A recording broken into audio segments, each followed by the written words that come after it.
మధ్య minor car నడిపి ఇద్దరిని చంపేశాడు. ఇలాంటి ఘటన కూడా భాగ్యనగరంలో జరిగింది. హైదరాబాద్ లో కూడా మైనర్ చేసిన అరాచకమే ఇది. కాకపోతే హైదరాబాద్ లో మాత్రం ఎవరూ చనిపోలేదు. కానీ మైనర్ బాబు ఫార్చునర్ కారుతో సృష్టించిన బీభత్సానికి కారు, ఆటో ధ్వంసమయ్యాయి. హైదరాబాద్ బంజారాహిల్స్ రోడ్ నెంబర్ 2లో ఓ కారు బీభత్సం సృష్టించింది. అతివేగంతో దూసుకొచ్చిన కారు ఫుట్పాత్ పైకి దూసుకెళ్లింది.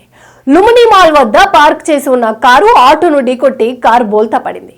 ఈ ప్రమాదంలో కారు, ఆటో ధ్వంసమయ్యాయి. అయితే ఆ టైంలో అందులో ఎవరూ లేకపోవడంతో ప్రాణాపాయం తప్పింది. స్థానికులు ఇచ్చిన సమాచారం మేరకు పోలీసులు స్పాట్ కి చేరుకుని సహాయక చర్యలు చేపట్టారు. ప్రమాదం సమయంలో కారు నడిపింది మైనర్ గా గుర్తించారు పోలీసులు. కాగా అక్కడున్న సీసీ కెమెరాలో కారు బీభత్సం దృశ్యాలు రికార్డ్ అయ్యాయి. దీనికి సంబంధించిన వీడియోలు నెట్టింట వైరల్ అవుతున్నాయి. ఇప్పటికే ఘటనపై కేసు నమోదు చేసిన బంజారాహిల్స్ పోలీసులు దర్యాప్తు ప్రారంభించారు.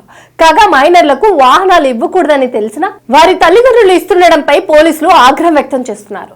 ఈ ఘటనలో అక్కడ ఎవరైనా ఉంటే ప్రాణాలు పోయేవని, అదృష్టం కొద్దీ ఎవరు లేరని, లేకపోతే పరిస్థితి ఏంటని ప్రశ్నిస్తున్నారు.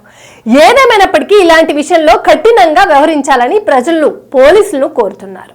Please subscribe Pragna Media. Please like, share, subscribe to Pragna Media. Pragna Media, please do like, share and subscribe. Please subscribe to Pragna Media. Please like, share and comment if you like the video. Pragna Media.